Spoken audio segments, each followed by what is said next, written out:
N'amakuru akomeje kuvugwa mu ntambara y'umurasirazuba bwa hagati ikomeje kugenda ikaza umurego ku rwego rukomeye cyane, aho Leta Zunze Ubumwe za Amerika zatangaje amagambo akomeye cyane. Ni nyuma y'uko rwose zikomeje kugenda zitangaza ko Iran yaba iri guca ku ruhande ikaza kugira intumwa yohereza muri Leta Zunze Ubumwe za Amerika kugira ngo habeho ubwumvikane ku bigendanye no guhagarika iyi ntambara. Leta Zunze Ubumwe za Amerika rero zimaze kwemeza neza cyane ko rwose Perezida wa Leta Zunze Ubumwe za Amerika Donald Trump atiteguye kumvikana cyangwa se kugirana ibiganiro n'icyo gihugu cya Iran ni kuguhagarika iyi ntambara. Ariko kandi ku rundi ruhande Iran ntabwo yari yemeza neza cyane ko rwose yifuza ibiganiro, nayo ivuga ko rwose yifuza neza cyane gukomeza guhana Leta Zunze Ubumwe za Amerika ndetse no gukomeza guhana abafatanyabikorwa bazo Israel muri rusange muri iyi ntambara ikomeje mu burasirazuba bwo hagati. Ku manywa nibwo byatangajwe ko Iran yashatse kurasa ku kigo cya Microsoft ndetse na Google, n'ibigo byose bya Leta Zunze Ubumwe za Amerika, ariko kandi byose ngo bikaba biri gukorera muri Qatar i Doha. Bikagendana nuko rwose Qatar ariyo Leta Zunze Ubumwe za Amerika zikomeje kwifashisha zirasa muri icyo gihugu cya Iran ndetse na Arabia Saudite muri rusange na United Arab Emirates. Iran rero ikaba yaratangaje neza cyane ko uko bizagenda kose ibihugu byo mu karere bizakomeza kugenda byifatanya na Leta Zunze Ubumwe za Amerika mu kuyigabaho ibitero. Iran nayo ubwayo izakomeza kugenda iberasaho ku rwego rugaragara. Muri kano kanya ndagira ngo twihuse cyane tugiye kugaruka ku makuru agiye atandukanye ari kuvugwa muri iyi ntambara mu burasirazuba bwo hagati ndetse no kugaruka kuri aya magambo atangajwe cyane na Leta Zunze Ubumwe za Amerika muri kano kanya. Ni amakuru atari buze kuba maremare, ahubwo ni amakuru turi buze kugenda turasa ku ntego kugira ngo dukomeze kugenda tubategurira andi makuru agiye atandukanye. Amakuru yo ni menshi cyane, ndagira ngo ntizimbye mu magambo binjize muri iyi nkuru ku buryo burambuye. Reba hasi handitse subscribe kugira ngo tujye dukomeza kugenda tubana gatanu kuri gatanu. Ni byatangajwe n'ubutegetsi bwa Leta Zunze Ubumwe za Amerika, bwatangaje ko rwose Perezida wa Leta Zunze Ubumwe za Amerika Donald Trump adakeneye ko habaho ibiganiro biganisha ku gahenge mu ntambara ihuza Iran, Israel ndetse na Leta Zunze Ubumwe za Amerika.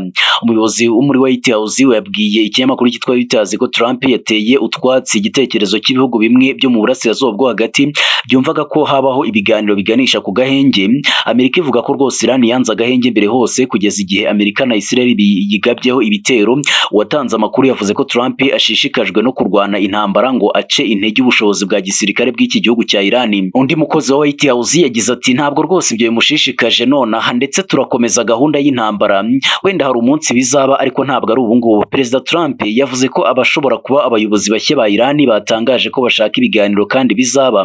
Ubu operasiyo Epic Fari irakomeza ku rwego rugaragara. White House yavuze ko ukuriye umutekano wa Iran ari Larijani na Minisitiri w'Ububanyi n'Amahanga Abbas Araghchi ngo bashatse kunyura muri Oman kugira ngo habeho ibiganiro bigamije agahenge mu ntambara bishobora kugirwamo uruhare na Vice Perezida wa Amerika JD Vance, ariko ntibyigeze byemeranywaho na gatoya. Intambara ya Amerika ndetse na Iran yatangiye ku itariki ya 28 Gashyantare mu mwaka wa 2026. Amerika ivuga ko ishaka guca intege umugambi wa Iran wo gukora intwaro za nucleaire kugeza n'ubundi gihe zaba zitagikorwa na gatoya. Perezida wa Leta Zunze Ubumwe za Amerika Donald Trump nawe yitangarije ko rwose Iran yiteguye ibiganiro bigamije guhagarika intambara, ariko we atiteguye na gatoya kugira ngo kugirana nayo amasezerano. Agana na NBC News kuri telefone, Perezida Donald Trump yasobanuye ko rwose ari gukora n'ibindi bihugu bigiye bitandukanye ku mugambi wo gushaka uko umuhora wa Hormuz ucungirwa umutekano. Umuhora wa Hormuz niwo wifashishwa mu gutwara ibikomoka kuri peteroli biva mu burasirazuba bwo hagati, ariko kuva intambara yatangira Iran yiyemeje ko ubwato itifuza ko buwunyuramo izajya iburasa. Ibyo byakomeje gutuma ibiciro by'ibikomoka kuri peteroli ku isoko mpuzamahanga bitumbagira ku rwego rukomeye cyane. Iran kandi iherutse gutangaza ko nta mugambi wo gufungura umuhora wa Hormuz, ahubwo ko yifuza ko ibikomoka kuri peteroli bitumbagira cyane kurushaho.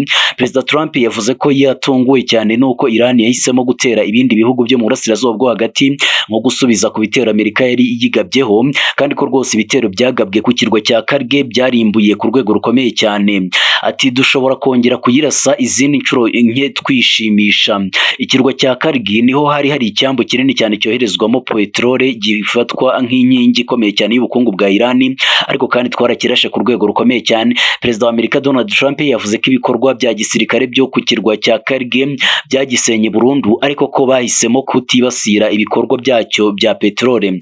Trump ariko yaburiye ko ashobora kongera gusuzuma icyemezo cyo kutibasira ibikorwa bya peteroli biri kuri icyo kirwa mu gihe Iran cyangwa se abandi bagira icyo bakora cyabangamira urujya n'uruza rw'amato anyura muri uyu muhora wa Hormuz, umwe mu mihora ikomeye cyane y'ingenzi hirya no hino ku isi n'ubundi muri rusange.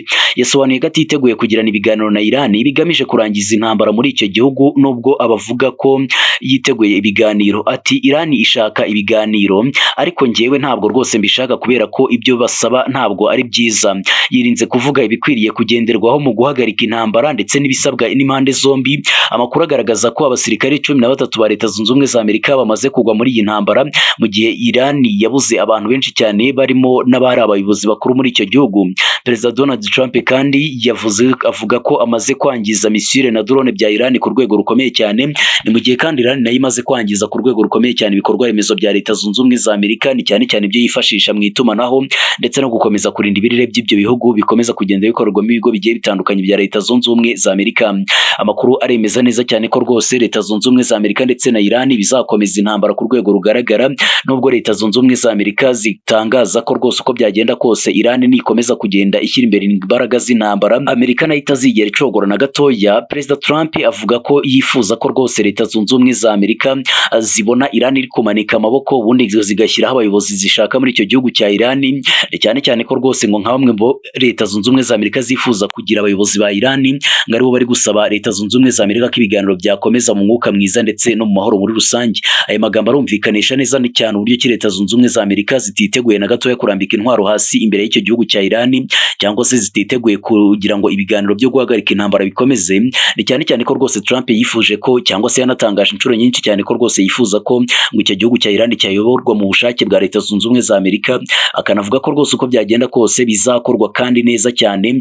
Abo bayobozi bose ba Iran bari gushyirwaho n'icyo gihugu cya Iran bakicwa bose hadasigaye n'umwe, ubundi ngo Amerika akaba ariyo yitegekera cyangwa se igena abayobozi bagomba kuyobora icyo gihugu cya Iran uko ibishaka, ndetse n'ibyo byo gukora intwaro za kirimbuzi zo mu bwoko bw'amanucleaire ngo bikaba bihagarikwa by'ako kanya cyangwa se byihutirwa muri rusange. Reka mbashimire mwese mwabanye natwe 5 kuri 5 muri aya makuru magufi yaragizwe muri kano kanya. Ni amakuru menshi cyane agiye atandukanye muzakomeza kugenda mubonera ku gihe 5 kuri 5. Reka nizimbye amagambo mbararikire gukomeza kubona natwe 5 kuri 5 makuru agiye atandukanye tuzakomeza kugenda tubagezaho umwanya ku wundi hano kuri Gira Ubuzima TV Special. Nkomeza kubashimira uburyo ki mukomeza kugenda mubona natwe umwanya ku wundi.